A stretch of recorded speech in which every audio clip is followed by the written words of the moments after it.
Hey there guys, I'm Ann again, and today I wish to talk about some of the more worst or boring anime of this season. I wouldn't say all of them were terrible, but some of them didn't exactly live up to what I was thinking they would be. I would love to know if you would agree or disagree with these shows. And without further ado, let's get to it, shall we?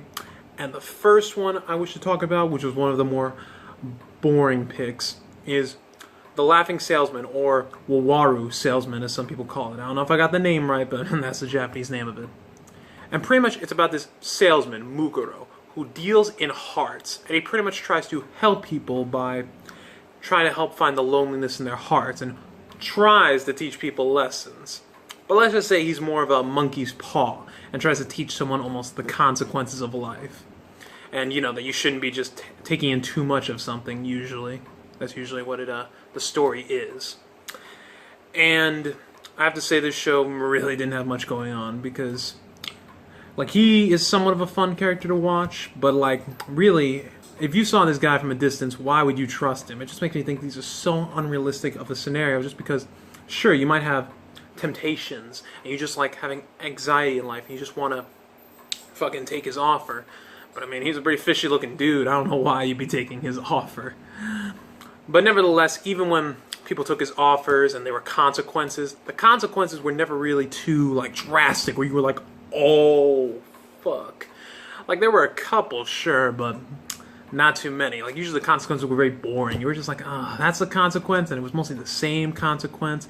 Like, a guy was cheating on a girl or something. Like, dumb consequences, I would say. I mean, sure, it was pretty fun watching Muguro mess with these people, but that's, like, the most you could say. And the art style to the show is a very, like, old-looking style, but I have to say it doesn't age very well in a more new look. Though I will say one good thing is the opening of this show was super catchy. But, I mean, it's not a reason to watch this show. Just look up the opening, if you know. If you want to listen to the opening so badly. And that's why I would tell you to probably stay away from Laughing Salesman. I mean, I guess check out an episode 2 if you like it.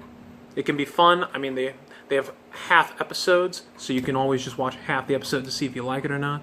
But otherwise, I wouldn't really recommend it. And now one of the next shows I would like to talk about is actually probably the only show on here that I would say I had some fun with, but I don't think I would still recommend it, which is Eromanga Sensei.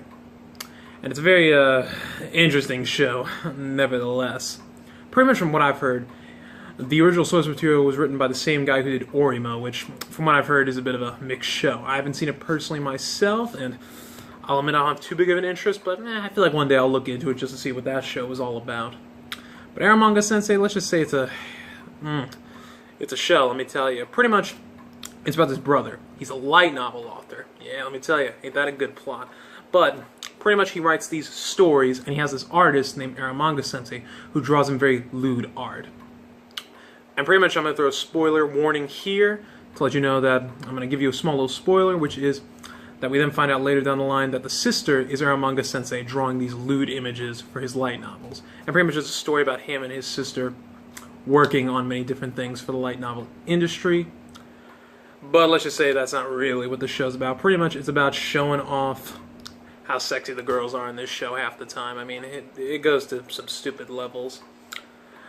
But at the same time, it's pretty comical what it does, though. I'll tell you, the one weird thing is that they really like to sexualize the little sister of the show, which I think is just weird as hell, and it was weirding me out. And I would definitely say, if someone saw me watching this show, I'd probably feel very embarrassed. This is probably the one show I'd be embarrassed to talk about watching. Yeah, so I would definitely say it isn't exactly a show for everyone. I mean, if you're into that stuff, cool. But I mean, at the end of the day, I wouldn't really recommend this to anyone. Though, again, I still had some fun, but it wasn't exactly a show I'd want to be recommending.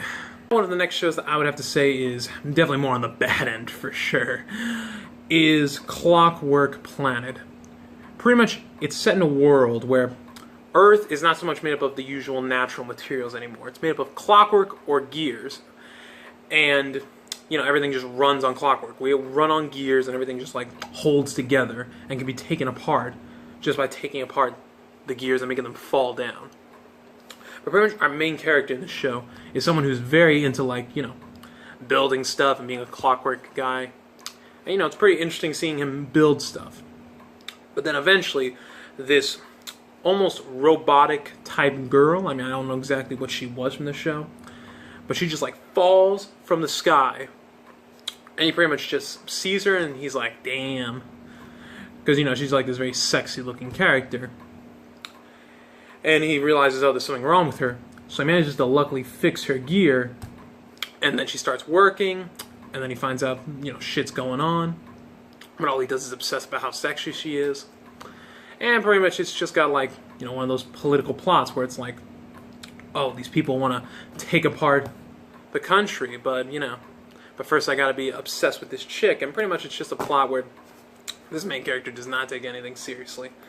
Even though they try to pick up his seriousness later in the show, I wouldn't say he's redeemed very well.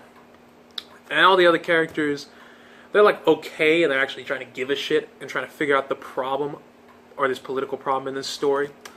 But I mean, at the end of the day, they couldn't exactly save this show for me. And sure, there were some cool fight scenes, but at the end of the day, the animation was like bare bones at best. So I would definitely say it's not exactly a show that I would definitely recommend to people. And I mean, the first episode just had like the weirdest scene ever. Like, if you've ever watched the first episode, it definitely put a bad, you know, feel for what the show was. And finally, probably the worst, if not just one of the worst at the very least, is Akashic Records of the Bastard Instructor, or I think it's just called Akashic Records. I think it might be more than name. I'm sorry if I like butchered the whole English name of it. But pretty much it's in this like fantasy world where there's like magic and stuff, where people can like do spells. Like they can just flick their fingers, draw circles, you know, do some cool stuff like that. And you're thinking, oh, cool. And it's all about this teacher who, he doesn't give a shit about working at this magic school. He would rather be lazy, sleep, just not have a job at all, than work in this school. But he sort of gets forced into it, so he starts to, you know, learn to just deal with it. And he gets into a lot of hijinks, a lot of fan servicey moment hijinks. Pretty much, you know, it's what you expect from some of these very basic shows with these main characters and these just like harems of beautiful of characters, even though there isn't too much of a harem in this show, but it feels similar to it. Though I will have to say he was probably the best character in the show because he was pretty damn funny. Like whenever he was on screen, it was a somewhat of a fun time, but otherwise everything else about this show is just terrible. I mean, plot sucks. It just feels like a show that you've probably seen a million times over. With like SAO and some other fantasy shows. Like I know SAO was set in an MMORPG, but you know, it's similar in that regard. And all the female characters just suck. Like, they try and make you give a shit about them. Trust me, they really don't add to the story much. I mean, sure, the show looked somewhat nice, but, you know, it didn't, like, look amazing. Now, I will say one thing. It has somewhat of a catchy opening and ending that I slightly got addicted to. But only for the show. I mean, I would never listen to the songs outside. They were just slightly poppy songs. Like, they were okay, but they didn't exactly, like, blow me away. So pretty much everything about the show was either below average or slightly shitty.